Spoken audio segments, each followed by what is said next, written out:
De quoi es-tu venu nous parler, mon cher Le Rusher? Moi, c'est une petite théorie sur le niveau de Zoro par rapport à Hawk. Ok, on t'écoute. Pour moi, vous voyez, Zoro, c'est le premier Mugiwara qui est arrivé sur Sabaody. Il est arrivé avant tout le monde, sachant qu'il a l'habitude de se perdre, on sait bien, il y a Perona qui l'a ramené, ok. Il met plusieurs jours à arriver au bar de Rayleigh, c'est-à-dire qu'il est arrivé avant tout le monde. Pourquoi? Selon moi, l'entraînement qu'il a subi était terminé. C'est-à-dire qu'en gros, son maître n'avait plus rien à lui apprendre. C'est-à-dire que Mihawk, lorsque Zoro est arrivé à Sabaody, il n'avait plus rien à apprendre de Mihawk. Pour moi, des gens qui pensent que Mihawk est extrêmement fort, ils sont délusionnels, tout simplement. Pour moi, Zoro, en arrivant à Sabaody, il a déjà réussi à battre au niveau épéiste le pauvre petit Mihawk, quoi.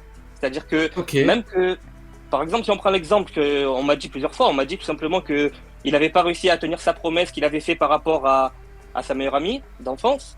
Pour moi, en fait, c'est encore autre chose. C'est-à-dire que lui, il n'est plus dans le rêve de devenir le meilleur épéiste du monde. Son rêve, c'est tout simplement de devenir simplement le seigneur des ténèbres, ou le maître, Le roi des enfers. le roi des Roi des enfers. enfers. Il dit, je vais devenir roi des enfers. C'est-à-dire qu'en gros, pour moi, s'il a devenu roi des enfers, c'est parce qu'il avait déjà battu Mihawk avant même d'arriver sur Sabaody, parce que c'est le premier à être parti de l'île de Mihawk. Ok. C'est à peu près Euh, l'ensemble de ce que je pensais. alors, bon, le problème, c'est que si tu me dis que Zoro a déjà battu Mihawk, alors dans ce cas-là, quel est le niveau de Mihawk? Et surtout, quel est le niveau de Zoro qui est revenu? Parce que je veux bien que Zoro, il est revenu, il était fort. Il a même battu Oji Jones dans l'eau. Et le problème, c'est que Zoro, du coup, pour battre King, après, il aura fallu, du bon power-up. Donc, Clairement. il lui a fallu d'abord, il a eu Enma, puis il a tenté de maîtriser Enma, et après, il a eu un autre power-up pour pouvoir battre King. Donc, c'est en plusieurs temps. Ouais. Donc, le problème, c'est du coup, quel était le niveau de Zoro s'il est revenu? Je veux bien. Ben, Euh, c'est pas compliqué en fait. C'est si en fait, Mihawk ouais. il galère à battre une personne du niveau de simplement si on prend l'exemple d'un Yonko Y4 quoi, on va dire à peu près. C'est-à-dire que Mhm. simplement Vista, il arrivait à tenir Mihawk. Je pense que Zoro quand il est revenu, il avait à peu près un peu plus que le niveau de Vista. C'est-à-dire que il pouvait battre potentiellement un YC3 mais pas plus. Quand Même il est revenu, il pouvait battre quand il est revenu, Cracker.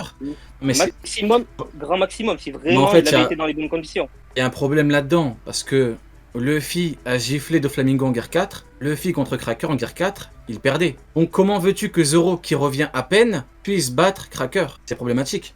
Il est beaucoup trop fort là, ton Zoro. Si on Il est prend beaucoup trop fort ton l'exemple Zoro. de Luffy qui se bat contre Doflamingo, c'est lorsqu'il a eu réussi à placer une seule bonne attaque qu'il a réussi à mettre KO Doflamingo en une seule attaque. À ce moment-là, Le Zoro lui King il a réussi Kong. carrément c'est ça, Le King Kong. il a battu en un seul coup en réalité. Et si on Mais prend c'était la Zoro, technique lui, il a finale à réussi ce moment-là. Mais c'était pas un vulgaire coup, enfin c'était pas un coup basique comme un Kongen. C'est pas un coup basique. Mais Alors si que on prend c'était l'exemple de Zoro, c'était lui, le il a meilleur réussi qu'il à pouvait prendre donner. c'est la taille d'une ville. Il Mais aurait à pu ce trancher moment-là, beaucoup plus.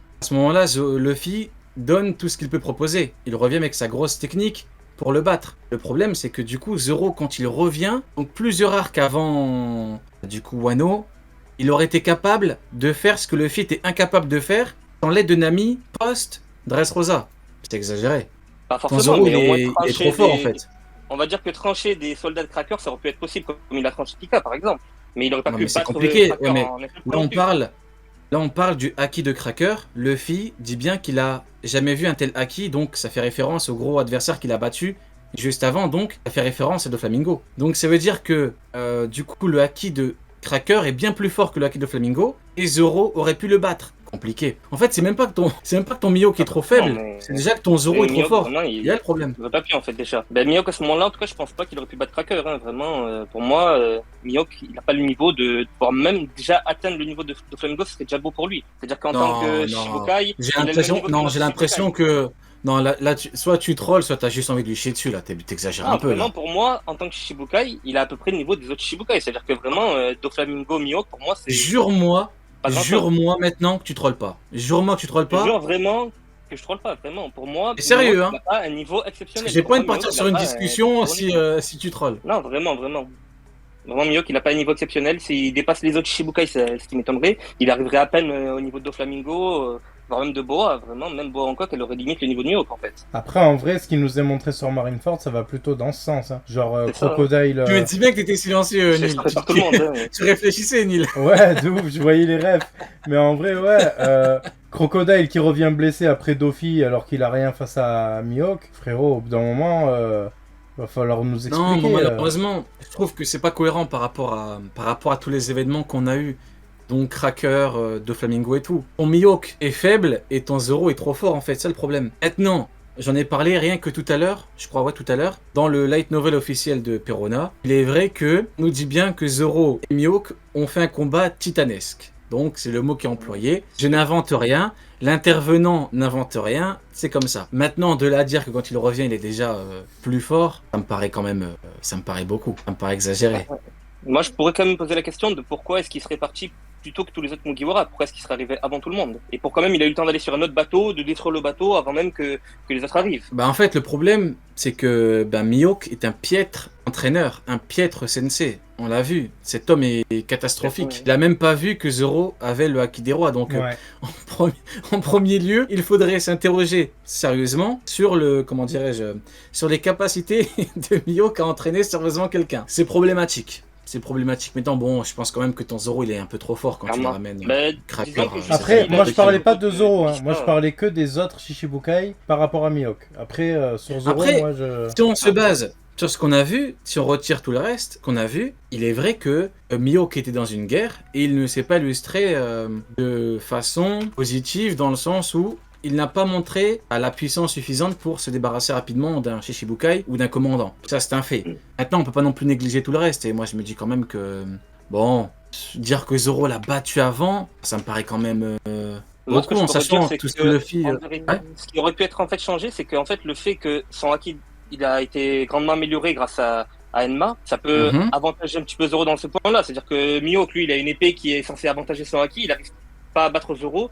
Je me dis que Zoro, même sans avoir pour autant un vrai sabre, un sabre d'exception, juste avec une simple épée noire comme Shisui, il a réussi à quasiment atteindre le niveau de Mihawk. C'est que vraiment, à ce niveau-là, on peut se poser la question, quoi. Est-ce que Mihawk, sans son Kotohiro, il aurait pu affronter Zoro, en fait? Est-ce qu'il aurait le niveau? Si on prend en termes d'épéisme pur, Zoro, Ouais. je pense qu'il avait un niveau, on va dire, d'un autre. Disons qu'il n'y a pas vraiment des Galaxy 3 qui sont épéistes, mais si, Mhm. admettons, Vista, il serait retrouvé face à lui, il aurait pu l'affronter un contre un. Ce qui veut dire que Mihawk, il n'a pas un niveau non plus exceptionnel.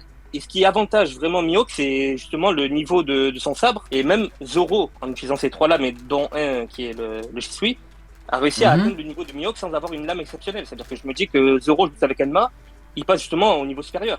C'est grâce à ça que Mais- justement Zoro a Quand tu amélioré dis son que acquis Zoro- et- Quand tu dis que Zoro atteint le niveau de Mihawk sans grande épée, tu parles d'Enma ou que de Shisui? Shisui, pardon. Si on prend l'exemple de... Moi, je pense en termes de niveau supérieur, c'est-à-dire vraiment une vraie épée qui fait partie des grandes lames. C'est-à-dire déjà Enma, qui est une des grandes lames, il aurait pu atteindre tout simplement à ce moment-là, dépasser largement le niveau de Mihawk. C'est-à-dire qu'il a atteint le niveau de Mihawk sans avoir une grande lame, et avec une grande lame, il a obtenu encore un niveau supérieur. C'est-à-dire qu'il a pu développer son acquis des rois et son acquis de l'armement. Ok, bon, je vois un petit peu ce que tu veux dire. Bon, moi encore une fois, je répète mes propos de tout à l'heure, hein. Je trouve que ton Zoro est bien trop fort malheureusement comparé à son capitaine. Quand tu vois comment il a galéré contre Cracker, il avait besoin de Nami. C'est une obligation, hein. Son ami il perdait. Ouais, Après, je non. dis pas que Zoro c'est- pouvait battre Cracker, je dis juste qu'il avait le niveau d'un épéiste comme Cracker. C'est-à-dire que s'il avait été. Le niveau d'un seulement, épéiste comme Cracker. C'est-à-dire le qu'il y a pas niveau d'un vraiment- épéiste comme Cracker. C'est-à-dire qu'il n'y a pas vraiment d'épéistes qui ont atteint un niveau élevé seulement grâce à l'épéisme. C'est-à-dire qu'en gros, pour devenir. Il n'y a pas vraiment d'épéistes qui sont forts dans le manga. C'est-à-dire que Zoro, c'est un à ce fait. niveau-là, c'était Ça, c'est le vrai. meilleur épéiste du monde, en fait. C'est-à-dire qu'en affrontant Mihawk, il a réussi à développer son skill à l'épée au niveau maximum. Il ne pouvait pas aller plus haut. Et c'est seulement son acquis, ainsi que son acquis des rois, qui a pu être développé par la suite. C'est-à-dire qu'au moment où il arrive contre Doflamingo, il n'avait pas encore un acquis assez développé. Et c'est grâce à son entraînement qu'il a pu devenir meilleur. Ok, je vois. Bon. Mais attends, mais du coup, concrètement, si je te dis Ouais. Zoro sur Dressrosa, si tu devais Ouais. lui attribuer un niveau, parce qu'en fait, il faut voir l'évolution de Zoro, parce qu'après, les étapes suivantes, c'est Enma, puis la maîtrise d'Enma, puis le power-up qui va avec le Haki des rois. Donc, sur Dressrosa, déjà, il a quel niveau? Pour moi, ce Dressrosa, il a le niveau de Mihawk, en fait. Il a le même niveau que Mihawk sans avoir une Donc, grande en épée, gros, et Shishibukai, quoi. En gros, pour toi, Shishibukai. Mihawk a le niveau de Flamingo. on va On va tomber encore... Flamingo sur un combat Bon, avec- ils vont faire semblant, ils vont nous dire que le niveau n'existe pas, alors que c'est comme le niveau intermédiaire, ça n'existe pas, c'est juste pour que ce soit simplifié, mais bon. Disons niveau de Flamingo dans ce cas-là. C'est ça? C'est ça, Donc, maximum. niveau de Flamingo, du coup, quand il arrive, il prend Enma, après il maîtrise Enma, il arrive contre King, King lui chie dessus, et il atteint le niveau de King, il le bat avec un power-up. Moi, ça me paraît logique que Mihawk a à peu près ce niveau-là, c'est-à-dire que sinon Zoro, il aurait continué tout simplement à s'entraîner avec lui. Il serait resté au moins quelques jours de plus pour finir sa technique. Mhm. Le problème, c'est que quand tu dis que Mihawk à ce niveau-là, quand tu dis que Mihawk c'est un Doflamingo, tu te bases sur les éléments que tu as vis-à-vis des affrontements de Mihawk alors. C'est ça. Principalement, parce qu'on peut pas lui donner un meilleur niveau que ça en fait. Face à Moi, Marineford et pour même moi, Zoro quand il affrontait. Pour moi, quand je regarde l'évolution de Zoro, je me dis, quand il arrive sur Dressrosa, c'est ce qu'on pourrait appeler un excellent vice. Donc c'est vraiment le top. Parce que tu vois, le niveau vice, c'est pas vraiment un niveau dans le sens où t'as vraiment des tops, des mecs tout en bas, et puis après tu vois, les anglophones te disent rookie, high rookie et tout, ça je prends en compte. Donc quand tu prends vice, tu prends le top. Pour moi, c'était Zoro, Dressrosa. Tu vois, c'est mais t'es en dessous d'un Shichibukai. Une fois qu'il a Enma, il atteint le niveau Shichibukai. Tu vois, il maîtrise bien Enma, donc il commence à monter. Et après, il a le Haki des rois. Et donc là, il a le niveau commandant, amiral, et dans le top, dans le moins top, ce que vous voulez. Et après, il peut battre King via ce power-up là. Le problème, c'est que si je me dis qu'il était trop fort au début, du coup, en termes d'évolution, comment on fait? Il atteint quel niveau à la fin? Tu vois? Donc pour moi, c'est top vice, Shichibukai, commandant. Tu vois? Pour moi, c'est comme ça que ça s'est passé. Maintenant, si tu me dis qu'il était déjà Shichibukai sur Dressrosa, ben, du coup, il a atteint quel niveau avec Enma? Puis, quand il a eu le power-up Akidero, qui est un power-up qui lui donne un gros gain de puissance, tu vois ce que je veux dire? Moi, en fait, ce que je me dis, c'est que il a le niveau d'un Shichibukai qui se base seulement à l'épée. C'est ça le problème. C'est que Mihawk, c'est un épéiste pur, entre guillemets, c'est-à-dire que même en termes de haki, on ne le voit pas vraiment se montrer en fait. Il n'est pas extrêmement puissant. Il ne montre pas un haki très développé dans le manga. C'est-à-dire qu'en termes d'épéisme, il a le niveau de Mihawk, mais c'est vrai qu'en termes de haki, il est potentiellement inférieur à Doflamingo et donc à d'autres Shichibukai. Juste petit passage, on dit escrime, pas épéisme, mais vas-y, continue. Ah, Niel. Il a l'épée quoi.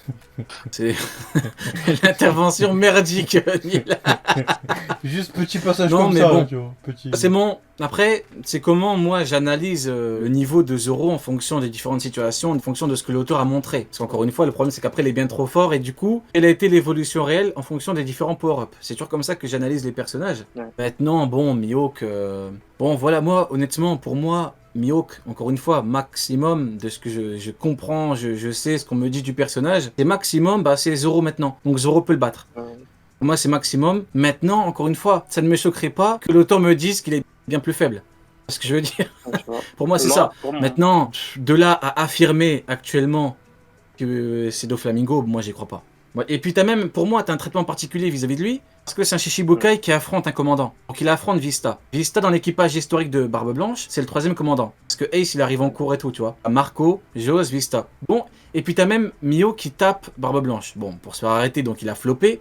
Mais t'as un traitement particulier pour lui. Donc, voilà, maintenant, quand il dit la différence de niveau entre lui et nous, je dois être honnête, ça va dans ton sens. Il se met dans le groupe, c'est ça. Ça va dans ton sens. Bah, je suis honnête, hein, donc je peux pas non plus. Quand il y a des éléments qui vont, oui, ça va dans ton sens. Donc bon, voilà pourquoi je te dis maximum. Reste à voir comment ce sera développé. Donc voilà, mon frérot. Big up à toi et puis tu reviens quand tu veux. Hein. Parfait.